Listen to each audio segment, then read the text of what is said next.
All right, everybody, welcome back to another One Piece discussion video. And here I am talking about the 2026 One Piece World Poll that started a few weeks ago. And right now we are in the midterm of this part of the poll, all right? And when I was first going through it and I saw the results, some of the results were absolutely making sense. Luffy being number one, that was a complete given. He's the MC. He's Nika. He's the Sun God. He's Joy Boy. He's everything. This is basically his story, essentially, even though One Piece has got a lot of moving parts to it. Number two, shouldn't have been a surprise. All right, we have Zoro again. Toei Animation loves animating Zoro scenes. They give it an extra oomph, extra sauce compared to other parts in the story. And so we really don't follow them along as much as we should. But Zoro's fights do tend to get a little extra sauce than compared to other fights with Straw Hats, all right? Number three, caught me off a little bit, but I am not too surprised. Sanji, again, we all love Sanji, all right? He is Gunner Central, all right? He is the king of dashing between being an absolute man with 110% Riz to an absolute Gunner. We don't know which one we're going to get, but again, that is Sanji, all right? But some of these results, it kind of threw me off for a loop, all right? I'm pretty in deep with the One Piece community. I read the manga weekly, all right? I've been caught up for years. First started reading One Piece around middle school, and then I started catching up to around towards the end of high school and early college, and I'm pretty caught up to it. But some of these results kind of just threw me for a loop with this fan poll. I have to admit, I did not see these coming. And again, we're at the midway part, so we can't really judge it too soon. But I want to talk about here today the most shocking results and the ones that kind of threw me for a loop and the ones I just didn't see coming. And obviously, this is the midpoint, and obviously, recency bias is still a thing, like any kind of survey. Results do influence depending on when you're taking it. Obviously, right now in the middle of the LBAP, so somebody like Loki would obviously be much higher placed than, say, somebody who's been in the story for much longer, like, say, Jinbei or Vivi, who Loki ranked 21, Jinbei was ranked 30, and Vivi was ranked 32. So, again, makes sense. Different characters, especially with recency bias, are going to have a higher ranking than others. That just comes with the territory, all right? But other stuff, I have to admit, kind of threw me for a loop, all right? So in this video, I'm going to talk about the kind of biggest results that stood out to me that I just didn't see coming at all. Again, if you got any issues, please don't be afraid to disagree with me. And if you could, please like, comment, and subscribe on this video. I would really appreciate it. I'm a small channel. I really need this for this algorithm, all right? So let's get into it. All right, the first part, and this is kind of a joke, was Panda Man, all right? We all remember Panda Man, how he essentially is the meme, back-worthy character that everybody just loves to see in the background. He's basically the One Piece equivalent of Where's Waldo. We see him everywhere, and he's in almost every arc. You can see him. You can see him in Annie's Lobby. You can see him in Wano. You can see him almost everywhere. And Panda Man has become like the sort of iconic meme or gag character that, you know, Oda certainly loves, and we do as well.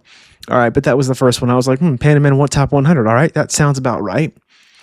But now let's get into the meat and bones of it. Let's get into my most shocking, discovery after looking at the mid results of this poll, all right? For the midterm. Uta was ranked number 9. I'm going to say it again. Uta was ranked number 9. She was in the top 10. Uta, who is canon, by the way. I know people are freaking out. No. She is canon. She had one panel in a Shanks flashback towards the end of Wano. She is canon, all right? And she did get a little bit of an extra chapter hyping up Film Red. But Uta was ranked number 9. She outranked Chopper, Boa Hancock, Sabo, Crocodile, Brook, Soul King Brook, all right? Obviously, the GOAT, Buggy. We can't over Buggy. You top 10 over Buggy? I'm stunned, okay? And you've got, obviously, Saint Kuma, Frankie, and Jinbei. Some other characters outside the top 30 that Uta outdid was Carrot, Mihawk. Well, he's on Fraud Watch, so we don't care about him. All right, Vivi I mentioned, Capone Beji, Kaido, Akainu, Whitebeard, the GOAT, the literal GOAT of dads in One Piece. All right, outside of Kuma. So, yeah, I am stunned that Uta is in the top 10 at all, much less the top 30. Again, Uta, if you haven't seen film Red, is Shanks's adoptive daughter that he had discovered in a treasure chest, much like he was as a baby, which tangent. Why are we putting babies in One Piece treasure chests? Shanks crawled into his when he was a baby during God Valley, so I guess we can say that how it's happening to Uta, but I still don't know why Uta in the ranked top 10. Again, Uta's story in the movie film Red is absolutely amazing with the music, with the I believe the actress who sang her songs was Reina Uchida, I think. I'm butchering the hell out of that, sorry. And we see her story, and we see how she was raised on the red-haired ship alongside the rest of the crew, and she grew up knowing Luffy for a little bit when Shanks was docked in Fusa Village for about a year, and they became friends. And then Uta seemingly had an episode where she released an ancient demon, Top Musica, and laid waste to an entire centrally country. And she basically was forced to live with the fact that she was abandoned not only by her surrogate father and found family, but responsible for so many deaths. She then concocted this master plan to try to rid the world of piracy by basically doing a One Piece equivalent of Naruto by using infinite Tsukuyomi, in this case using her song fruit powers to put everybody into a dreamlike state where there'd be no conflict at all. And again, so Uta's story is very heartwarming, very tragic, but top 10, again, outdoing characters like Doflamingo, Frankie, Marco, Katakuri, Carrot, all right? You've got people like freaking Emu. Most recency bias aside, Uta's ahead of Emu. So, hey, Uta, you outdid all the Navy admirals and almost all of the Yonko except your dad. And Luffy, kudos, man. Hey, I didn't know One Piece fans love Uta like that. All right, I did not see that coming. I did not see that coming at all. All right. So that was my first shocking. My second most shocking, and this is one that I'm relatively surprised that he's this hated this much. Now, obviously, I know recency bias in these polls can be influenced, but at number 2, I have Rob Lucci being over Doflamingo as a villain. Now, listen. We all remember what Rob Lucci did at Water 7 in his lab. We all know what a despicable person he was in his backstory. But I feel like the One Piece fans might have recency bias on this one, because having Rob Lucci over Doflamingo to me just seems a little off to me. Again, we see Rob Lucci during the Egghead arc. We see him fight Luffy and Zoro and get absolutely trashed. But in terms of just people I hate more, it is 1000% Doflamingo, okay? Doflamingo was just an absolute literal demon, all right? His crimes, not including fratricide and patricide, who I'll get to later, all right, included not only slaughtering the people of Dressrosa by forcing King Riku Dole III to basically go on a murderous rampage, stage a false flag operation to make himself the hero and the king. He then spent the next decade basically putting a charade by using Sugar's hobby powers to effectively enslave the people of Dressrosa. All right. He is just an all-around unrepentant, murderous psychopath who, and wholeheartedly, I can't think of a single redeeming thing about Doflamingo outside of this one thing. 2 things, actually. He is not partial to killing his subordinates for failures. He is a kind, understanding boss to his Doflamingo family, his main officers, all right? Any subordinate crew who's affiliated to him, he treats like dog shit. You saw this with Bellamy during the Jaya arc. His second thing, and this is somewhat redeemable, is Doflamingo is not partial to killing his blood relatives. All right? He didn't enjoy killing his father, and he didn't enjoy killing his brother, all right? He didn't want to do this, and he did care and love his mom in his own way. But Rob Lucci being ahead of Doflamingo screams recency bias to me again. For the life of me, I just don't really see. I hate Doflamingo more because his actions on a grander scale seemed much more heinous. At least Rob Lucci was a Cypherpol agent working for the government and committed many heinous actions, including killing a bunch of hostages because they were deemed weak. Thus, their weakness was a sin in Rob Lucci's eyes, and they deserved to die. Again, these guys are both horrible people, and they absolutely deserve to get their asses handed to them by Luffy. But to me, I'm just surprised that Rob Lucci was a ranked lower villain than Doflamingo. That's just my opinion on that. You can just take that for what it will. All right. My third biggest shocker, all right, and this was one actually I did enjoy, all right? This is one that I didn't understand, but I did appreciate more than the other two, all right? Was having Rocinante, all right, Corozon, Doflamingo's little brother, Law's benefactor and savior, be ranked number 13. Again, I I I gotta admit, this was actually brought a smile to my face when I first saw this. All right, I saw, Rocinante's number 13 over his brother, over Crocodile, over Sabo, uh, over Frankie, over Kid, and this is something that I was just genuinely happy about. All right, because we all knew prior to the flashback starting, Law himself explained, yeah, my friend and benefactor was Doflamingo's brother, and he was murdered by him, all right? And as the flashback goes on, we meet Rocinante. We meet the kind of man he is, who during his travels with Law, took him to hospitals to try to cure him of his white amber lead syndrome. Then, Rocinante, after Law had been rejected hospital after hospital, took his rage out and beat down and burned down these hospitals for daring to refuse this sick child. Again, these are doctors. They're supposed to help sick people, all right? And amber lead syndrome is not contagious. It's just government propaganda.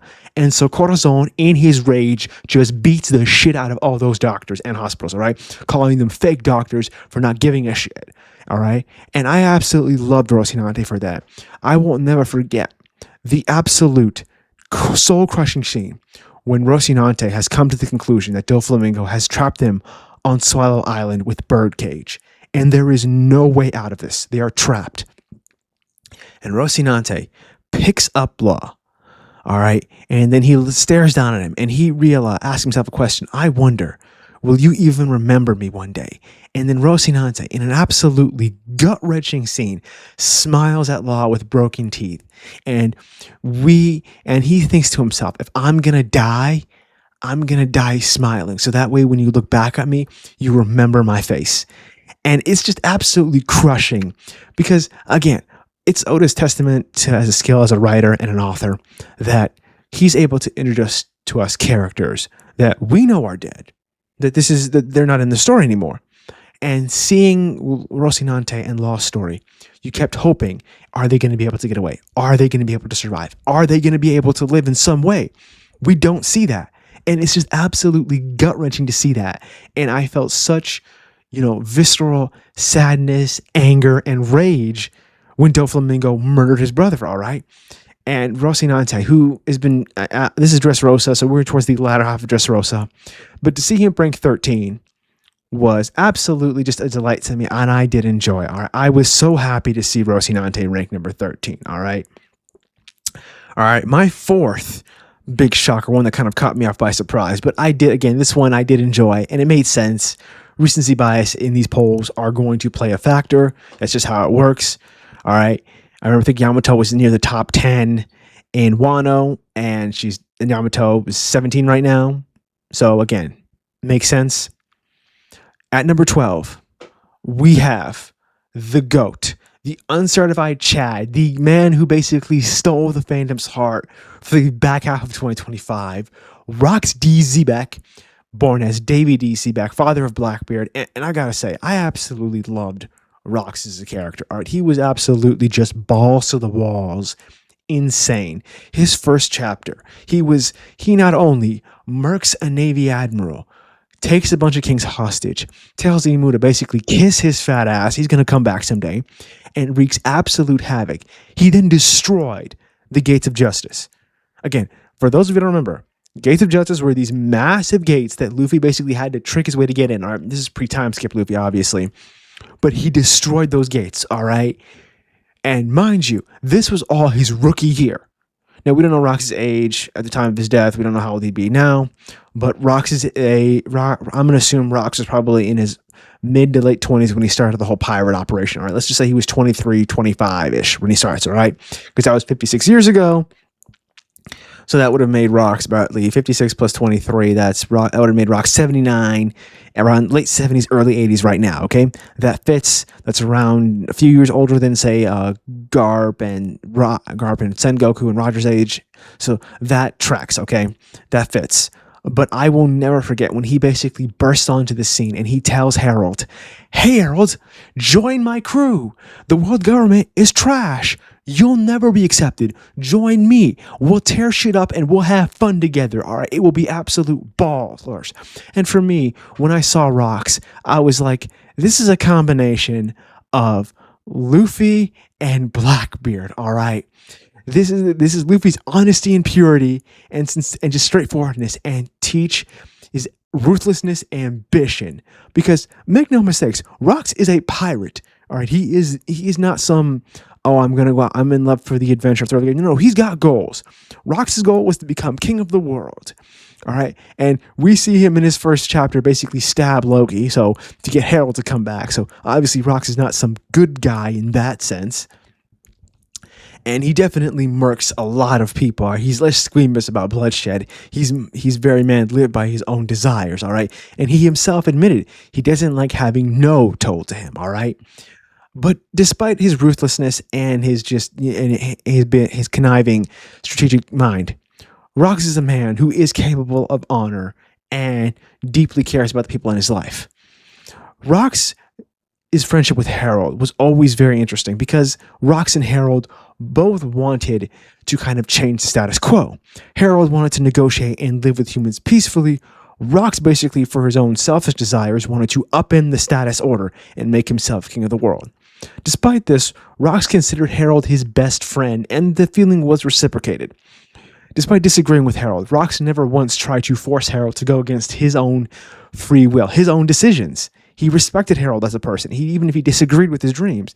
And he told Harold to his face repeatedly, this is not a good idea. You should not join the world government. They never care about you. You're a military asset at all. And we learned Rocks is not only a very honest and caring friend, he refuses any kind of threats to his friends. When Kaido suggested they use force to recruit Harold, Rocks immediately kicked him in the face and told him, cut that shit out. I will not stand for that. All right, Harold is my friend. If anybody at all has an issue with Harold, they have a problem with me, all right? I will not stand for any kind of disrespect towards my boy Harold. And we see Rocks not only be a loyal friend, we see him be somebody who is devoted to his family, his wife Eris, his son Teach.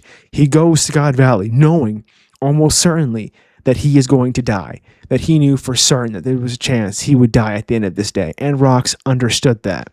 And to see him go out like that, trying to protect his family, and tragically get Domi reversed and killed off by Garling after being beaten by Roger and Garp is very tragic. So that's something that, honestly, that just stood out to me probably the most, all right, in terms of Rocks' character, his ruthlessness, but also mixed with his honor and loyalty.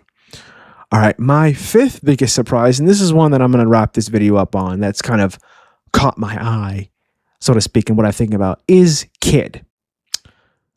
I gotta say, I've never really understood the Eustace Kid appeal. I've seen the memes, useless Captain Mid, Captain Trash. We all know, we've all seen the memes. We all know what they are. And I never really understood why Kid was popular with fans. I certainly don't. I mean, Oda himself basically had to write Kid's backstory in an SBS. Yes, I'm not making this up. Kid's backstory is in an SBS, where we find about his relationship with Killer, where his ship Victoria got its name from, how he got his devil fruit in an SBS. And it got so bad with Kid, Oda basically forgot Kid's devil fruit's name. Mind you, he gets questions all the time, and fans were kept asking it for years. Kid's devil fruit's name, Kid's devil fruit's name, Kid's devil fruit's name. And Oda's like, "What? Why am I getting this?" And then he's like, someone tells him, "Sir, you didn't tell his name." He's like, "Wait, I didn't? Oh shit. Okay, it's the Jiki no Mi. It's the magnet fruit. There you go." So again, Kid being in the story didn't really do much for me. I just saw him as a hothead who just basically was effing around and found out. I mean, let's just be real. He found out, and he got absolutely, and and I tragically, at least for his crew and Killer's sake, he got absolutely obliterated by Shanks at Egghead outside the coast of Elbaf. And I never really understood why he thought he could take Shanks on. He took Big Mom on, but he could not do that without Lost Powers. And I'm being real with you. Between the two of them, Law's attacks were the more dangerous of the two. And don't take my word for it. That's Big Mom's word. She says Law's attacks were the more dangerous of the two. So I just never really understood why Kid was such appealed fandom. But still, Eustace Kid,